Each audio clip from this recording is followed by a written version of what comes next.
Jumpa lagi sobat, melanjutkan kisah Nogososro dan Sapu Inten untuk sobat semua.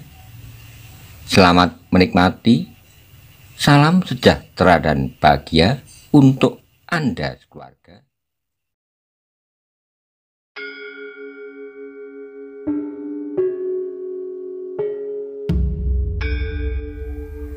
Pada episode sebelumnya dikisahkan, Maiso Jenar dan rombongan telah sampai di Gedong Songo.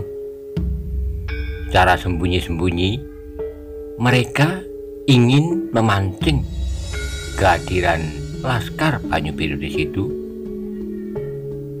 dan ternyata yang dilakukan oleh Maiso Jenar dan rombongan itu berhasil. Bagaimana kisah selanjutnya? Simak bersama-sama.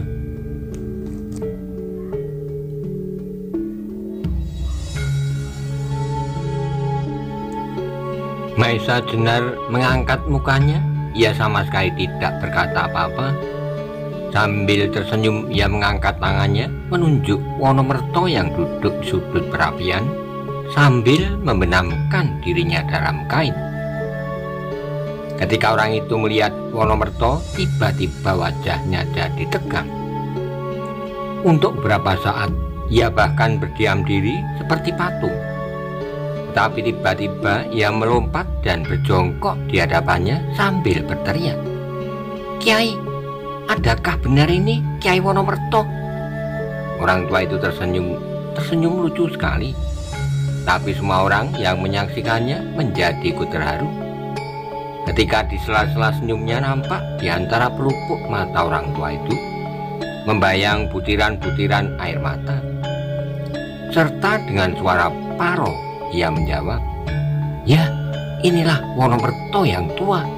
Bukankah kau Jaladri?" "Ya," sahut pemimpin laskar itu. "Bagaimanakah Kiai dapat sampai di tempat ini?" Desis Wonomerto lalu katanya, "Kenalkah kau dengan anak Mas Maiso Jenar?" "Maiso Jenar?" ulang Jaladri. "Ya, tentu aku mengenalnya. 5 tahun yang lalu ia pernah tinggal di Banyu Biru untuk beberapa lama." "Itu dia," potong Wonomerto sambil menunjuk Maiso Jenar. Jaladri menoleh pada Maiso Jenar. Memang ia pernah mengenalnya 5 tahun yang lalu. Karena itu ia agak pangling. Baru ketika ia telah memperhatikan beberapa lama, ia menjadi jelas bahwa memang orang itulah yang pernah dikenalnya bernama Maiso Jenar. Karena itu segera ia menggeser diri duduk sambil membungkuk hormat kepada Maiso Jenar sambil berkata, "Maafkan kami Tuan, kami hampir tidak dapat mengenal Tuan setelah sekian lama berpisah. Apalagi sebelumnya aku tidak begitu dekat dengan Tuan." Maiso Jenar menjawab dengan hormatnya pula, "Adalah hal yang wajar kalau kau tidak mengenal aku lagi. Waktu itu aku tidak mempunyai waktu banyak untuk tinggal lebih lama lagi di Banyu Biru. Apalagi kita sudah terlalu lama tidak bertemu. Tetapi untunglah bahwa kau mengenal Paman Wonomerto. Pada Kiai Wonomerto beberapa puluh tahun aku terpisah. Namun aku masih akan dapat mengenalnya, dan bahkan semua orang Banyu Biru pun akan tetap mengenalnya," jawab Jaladri. "Bagus," sahut Maiso Jenar. "Sebab ia adalah tetua Banyu Biru. Kalau kau lupa kepadanya, berarti kau telah lupa kepada kampung halaman itu." "Benar Tuan," jawab Jaladri. Kemudian dengan agak ragu-ragu ia bertanya, "Tetapi menurut Kakang Bantaran, bukankah Tuan berjanji untuk membawa Aryo Saloka kepada kami?" Maiso Jenar tersenyum. Agaknya Bantaran telah mengumumkan kesanggupannya kepada anak buahnya. Kemudian dengan tertawa lirih ia berkata, "Cobalah Jaladri, carilah di antara kami. Adakah Aryo Saloka ikut?" Jaladri menjadi ragu. Ia memandang satu persatu kawan-kawan seperjalanan Maiso Jenar. Maiso Jenar sendiri lalu seorang yang berumur agak lebih tua sedikit dari Maiso Jenar. Di samping duduk bersimpuh seorang gadis kecil. Di dekatnya duduk bersila seorang gadis yang berpakaian laki-laki, dan di ujung duduk bersila pula seorang pemuda yang gagah, kuat sentosa. Di pinggangnya terselip selai tombak yang bertangkai pendek. Jaladri masih tetap ragu-ragu, ia tidak berani menebak satu di antaranya. Meskipun apabila Aryo Saloko ada di antaranya, yang paling mungkin adalah pemuda yang gagah itu. Setelah berapa lama ia menimbang-nimbang, akhirnya ia menjawab, "Aku tidak tahu, Tuan. Aryo Saloko pada saat meninggalkan Banyu Biru masih terlalu kecil bagi yang ada sekarang." Meskipun demikian, mata Jaladri tidak lepas dari pemuda tegap yang duduk bersila sambil menundukkan mukanya. Maiso Jenar tertawa pendek, demikian pula Kebu Kanigoro. Tetapi dengan demikian, Roro Wilis, Widuri, Wonomerto, dan bahkan Aryo Saloko sendiri, Jaladri punya dugaan yang benar. Meskipun demikian, Maiso Jenar tidak segera membenarkan dugaan itu. Dengan tegak berdiri, ia berkata, "Jaladri, antarkanlah kami sekarang kepada Bantaran." "Baik, Tuan," jawab Jaladri. Cepat seperti demikian saja melompat dari mulutnya. Kemudian Maiso Jenar berkata kepada Wonomerto, Kebu Kanigoro, dan kawan-kawan seperjalanannya, "Marilah kita selesaikan perjalanan kita yang tinggal beberapa langkah saja." Semuanya segera mempersiapkan diri mereka pula. Dan saat kemudian mereka meneruskan perjalanan yang sudah tidak jauh lagi. Jaladri lebih dahulu telah mengirimkan 2 orangnya untuk mendahului dan memberitahukan kedatangan Maiso Jenar agar Bantaran dapat mempersiapkan sambutan sekedarnya. Demikianlah, tidak terlalu lama mereka telah sampai ke daerah Candi Gedong Songo. Di lereng Gunung Ungaran oleh Jaladri, mereka dibawa menyusup ke sebuah hutan yang tidak terlalu lebat. Di dalam hutan yang tipis itu terdapatlah sebuah barak besar.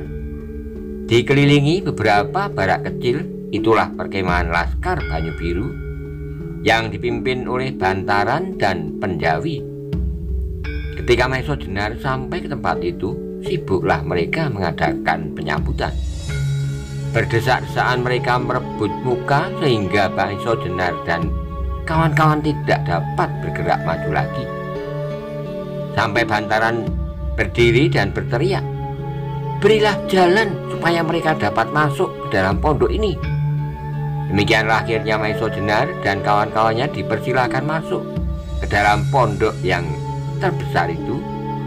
Di dalamnya terdapat sebuah ruangan yang cukup luas, dan di sanalah pemimpin-pemimpin laskar itu telah siap menanti.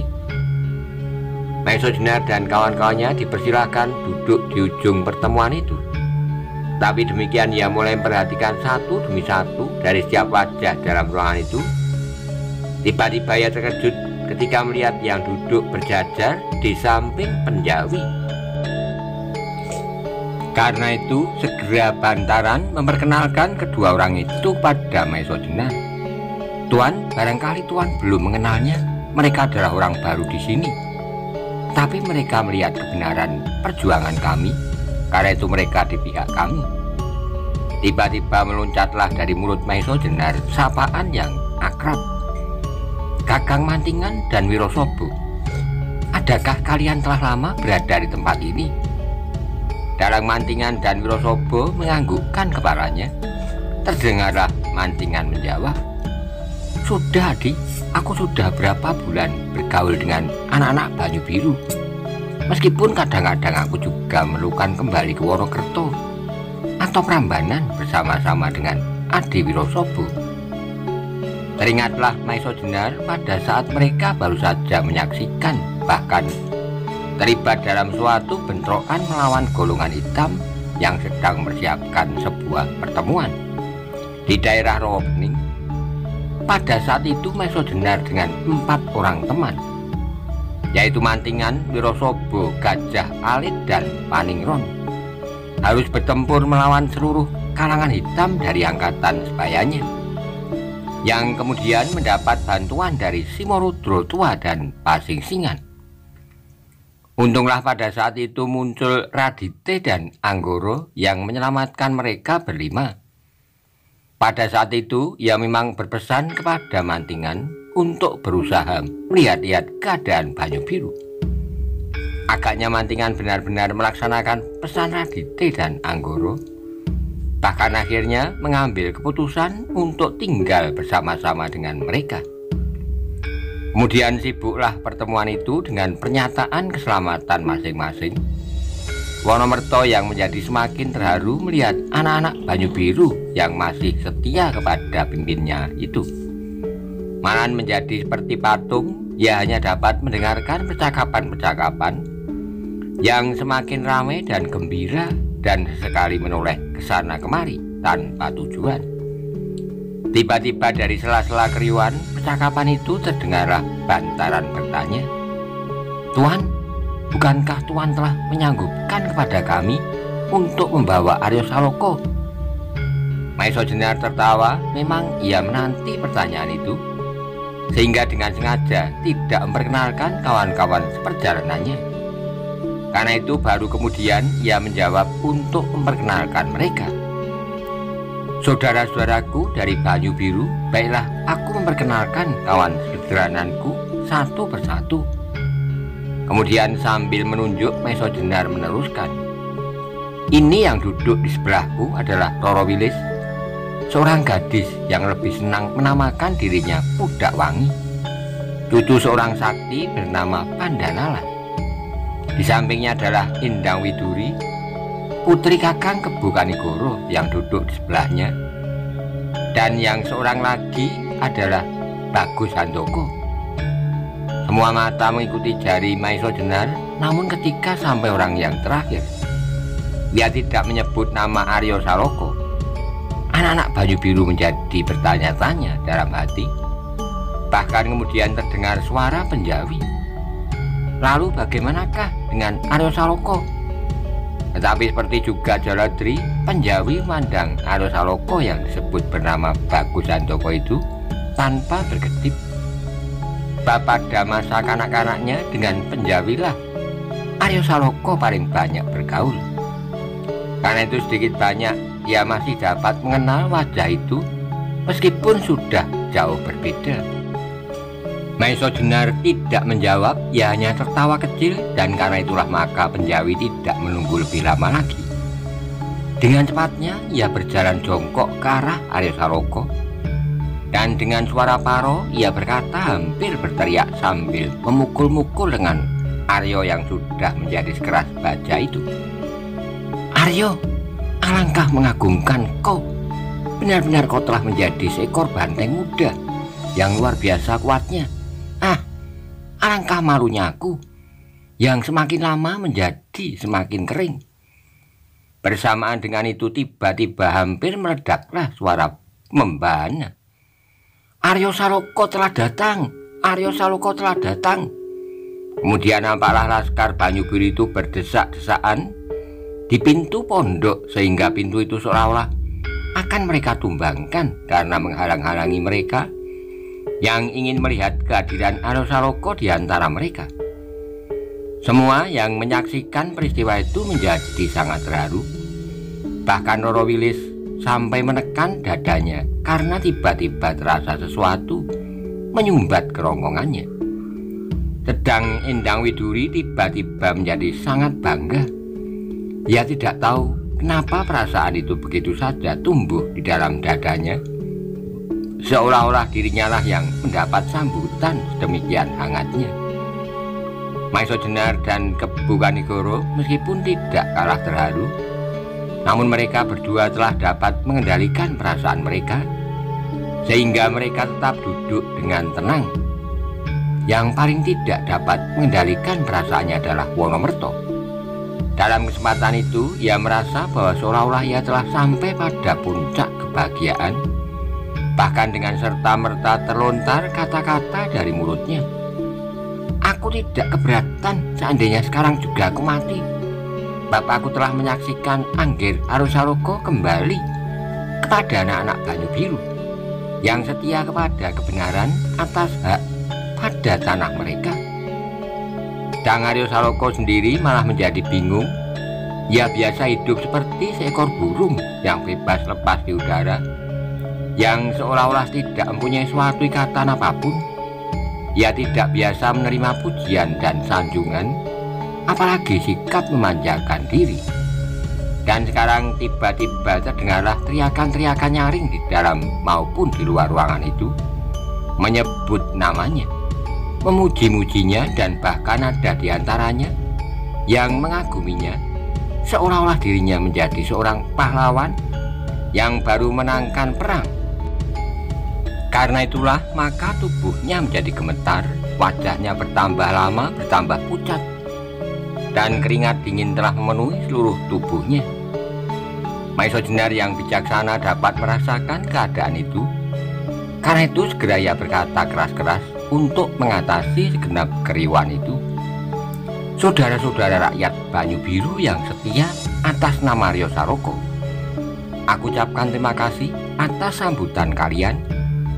Tetapi aku minta janganlah kalian menyambut kedatangannya dengan berlebih-lebihan, sebab sikap yang demikian akan besar pengaruhnya. Meskipun aku yakin akan keteguhan hati Aryo Saloka, namun bersikaplah sewajarnya. Dengan demikian, segala sesuatu akan berlangsung dengan wajar pula, tanpa berlebih-lebihan, tanpa pengaburan atas nilai yang sebenarnya. Dengan demikian, saudara-saudara tidak akan mudah menjadi kecewa apabila ada hal-hal yang tidak seperti saudara harapkan. Suara Maiso Jenar itu ternyata dapat menenangkan suasana di dalam ruangan itu. Namun di luar ruangan masih saja terjadi keributan dan teriakan-teriakan. Mereka agaknya tidak puas sebelum dapat memandang wajah anak kepala daerah mereka yang telah mereka anggap hilang itu. Karena itu mereka masih saja berusaha untuk dapat berdiri di pintu. Dengan demikian akhirnya Maiso Jenar merasa perlu untuk menangkan mereka dengan membawa Aryo Saloka keluar. Maka berkatalah ia kepada Bantaran dan Penjawi, biarlah Aryo Saloka berdiri di depan pintu sebentar agar mereka menjadi puas. Bantaran dan Penjawi menyetujui serta mempersilahkan Aryo Saloka untuk berdiri sebentar, menerima sambutan dari rakyat. Maka berkatalah Maiso Jenar kepada Aryo Saloka, marilah kita berdiri di muka pintu itu sebentar, Aryo Saloka, dan berkatalah dua patah kata kepada rakyatmu. Aryo Saloka menjadi semakin gelisah. Ia lebih tenang pada saat ia berhadapan dengan uling kuning dan uling putih daripada waktu itu. Dengan tergagap ia menjawab, paman sajalah yang berbicara kepada mereka, atau Kakang Penjawi. Maiso Jenar tersenyum, katanya, mereka tidak akan mau mendengarkan siapa saja yang akan berbicara selain kau. Keringat Aryo Saloka semakin banyak mengalir, tetapi ia tidak dapat membantah lagi. Ketika Maiso Jenar kemudian berdiri dan menarik tangannya dengan jantung yang berdekupan, Aryo Saloka digandeng oleh Maiso Jenar berjalan ke arah pintu diikuti oleh Penjawi, Bantaran, Kebu Kanigoro, Roro Wilis, dan Widuri. Ketika Aryo muncul di muka pintu, meledaklah tepuk tangan riuh dibarengi dengan teriakan-teriakan yang menyebut-nyebut nama anak kepala daerah perdikan Banyu Biru itu. Sedang Aryo Saloka sendiri berdiri terpaku tanpa bergerak. Terdengarlah kemudian Maiso Jenar berbisik di telinganya, berbicara Aryo. Aryo menjadi semakin bingung, maka bisiknya pula, apakah yang harus aku bicarakan? Ucapkanlah pernyataan terima kasih kepada mereka dan katakan bahwa kau masih lelah sehingga kau perlu segera beristirahat. Karenanya pembicaraan yang agak panjang kau tunda sampai besok, jawab Maiso Jenar berbisik-bisik. Mula-mula Aryo Saloka masih tetap gelisah menghadapi keadaan yang tidak disangka-sangkanya itu. Tapi tiba-tiba dari jantungnya meledaklah perasaan tanggung jawabnya, didorong pula oleh darah kepemimpinan yang mengalir dalam tubuhnya. Aryo Saloka kemudian berhasil menguasai dirinya dan memperoleh keseimbangan, Sehingga dengan demikian ia menjadi agak tenang, maka dicobanya untuk menyampaikan pernyataan terima kasih kepada rakyat yang menyambutnya itu. Namun bagaimanapun juga suaranya masih terdengar gemetar. Saudara-saudaraku dari Banyu Biru, yang pertama-tama akan aku sampaikan kepada kalian adalah pernyataan terima kasih yang sebesar-besarnya atas sambutan kalian yang sama sekali tidak aku duga. Seterusnya, karena aku masih sangat lelah, perkenankanlah aku beristirahat dahulu. Besok pembicaraanku akan aku perpanjang lagi. Maiso Jenar tersenyum mendengar uraian Aryo Saloka yang masih terasa bungkah-bungkah itu. Meskipun demikian, kata-kata itu cukup untuk dapat menenangkan rakyatnya. Namun masih juga terdengar teriakan-teriakan yang meminta Aryo untuk berbicara lebih banyak lagi. Kemudian tampillah Bantaran yang meminta kepada rakyat Banyu Biru tetap teguh pada pendiriannya itu untuk memberi kesempatan kepada Aryo Saloka beristirahat. Nah, saudara-saudaraku, katanya, sekarang berilah kesempatan tamu-tamu kita beristirahat. Juga kalian dapat beristirahat sekarang, kecuali mereka yang bertugas. Sebab di hadapan kalian terbentanglah lautan yang penuh dengan badai dan topan yang harus kalian renangi. Siapa tahu besok atau bahkan nanti kalian harus sudah menerjuninya. Dengan demikian maka anak-anak Banyu Biru itu kemudian perlahan-lahan meninggalkan pintu barat, di mana Aryo Saloka masih berdiri bersama dengan kawan-kawan perjalanannya. Namun kemudian Bantaran tidak mempersilahkannya masuk kembali, tapi mereka dipersilahkan untuk pergi ke pondok yang lebih kecil yang telah dipersiapkan untuk mereka. Meskipun demikian, karena mereka sama sekali tidak menduga bahwa di dalam rombongan itu terdapat 2 orang gadis, maka dengan tergesa-gesa mereka terpaksa menyiapkan tempat lain untuk keperluan itu. Demikianlah mereka kemudian dipersilakan beristirahat di tempat masing-masing. Mantingan dan Wirosobo memerlukan mengunjungi Maiso Jenar meskipun hanya sebentar, untuk memperkenalkan lebih dekat lagi dengan Aryo Saloka dan Kebu Kanigoro. Setelah itu maka ditinggalkannya mereka bertiga dan dipersilahkan mereka makan sekadarnya. Sedang Wonomerto segera terjun ke dalam lingkungan anak-anak Banyu Biru yang sudah lama terpisah dengannya, dan kemudian tidur bersama mereka. Malam itu rasanya berjalan demikian cepat. Maiso Jenar, Kebu Kanigoro, dan Aryo Saloka segera tenggelam dalam mimpi. Demikian juga di dalam pondok yang lain, Roro Wilis dan Indang Widuri yang dikawani oleh Nyi Penjawi segera tertidur pula. Di luar pondok itu nampaklah beberapa orang berjaga-jaga dengan cermatnya, sebab dalam tanggapan mereka keselamatan gadis-gadis itu sangat tergantung kepada penjagaan yang mereka lakukan. Ketika mereka terbangun pada pagi harinya dan kemudian keluar dari pondok masing-masing, nampaklah betapa cerahnya matahari pagi.